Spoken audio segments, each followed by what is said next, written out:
1943 में बंगाल की भूमि के सुपुत्र और देश के महान स्वतंत्रता सेनानी नेताजी सुभाष चंद्र बोस ने पोर्ट ब्लेयर में पहली बार आजाद भारत का झंडा फहराने का काम किया था।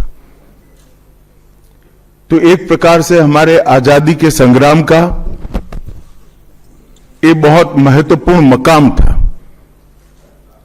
और इसके कई साल बाद, 8 दशक बाद, आज 30 दिसंबर को जब हम पीछे मुड़कर देखते हैं तो बंगाल के लिए भी आज से लेकर अप्रैल तक का समय बहुत महत्वपूर्ण समय है।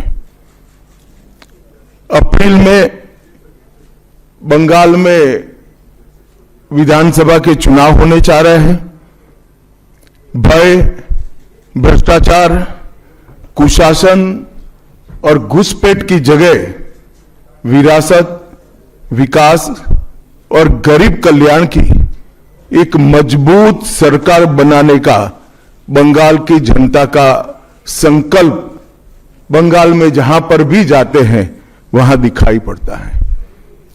तृणमूल कांग्रेस के 15 साल के शासन में भय, भ्रष्टाचार और कुशासन और विशेषकर घुसपैठ से बंगाल की जनता चिंतित भी है, भयभीत भी है और आशंकित भी है। हम भारतीय जनता पार्टी के सभी कार्यकर्ता बंगाल की जनता को आश्वासन भी देना चाहते हैं और वादा भी करना चाहते हैं कि मोदी जी के नेतृत्व में बंगाल में भारतीय जनता पार्टी की सरकार बनने के साथ ही यहां की विरासत को हम पुनर्जीवित करेंगे। विकास की गंगा फिर से बड़ी तेज गति से बहेगी और गरीब कल्याण, जो बंगाल का आज बहुत महत्वपूर्ण मुद्दा बना है, देश भर में जहां जहां एनडीए सरकारें हैं, भाजपा सरकारें हैं, हमने गरीब कल्याण को प्राथमिकता दी है। यहां पर भी गरीब कल्याण को प्राथमिकता दी जाएगी। और इस सब के साथ साथ एक ऐसी मजबूत राष्ट्रीय ग्रिड बनाएंगे जो बंगाल से घुसपैठ को समाप्त कर देंगी। इंसान छोड़ दीजिए, परिंदा भी पैर नहीं मार पाए, इस प्रकार की एक मजबूत ग्रिड की रचना हम करेंगे। और न केवल घुसपैठ रोकेंगे, सारे घुसपैठियों को चुन चुन कर भारत के बाहर निकालने का काम भी भारतीय जनता पार्टी की बंगाल सरकार करेगी। आज ममता बनर्जी के नेतृत्व में भ्रष्टाचार के कारण पूरे बंगाल का विकास एक प्रकार से थम गया है।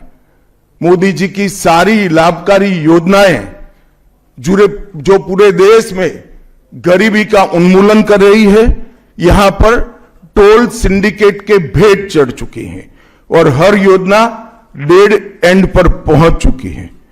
14 सालों से भय और भ्रष्टाचार ये बंगाल का पहचान बना हुआ है। बीजेपी सरकार का संकल्प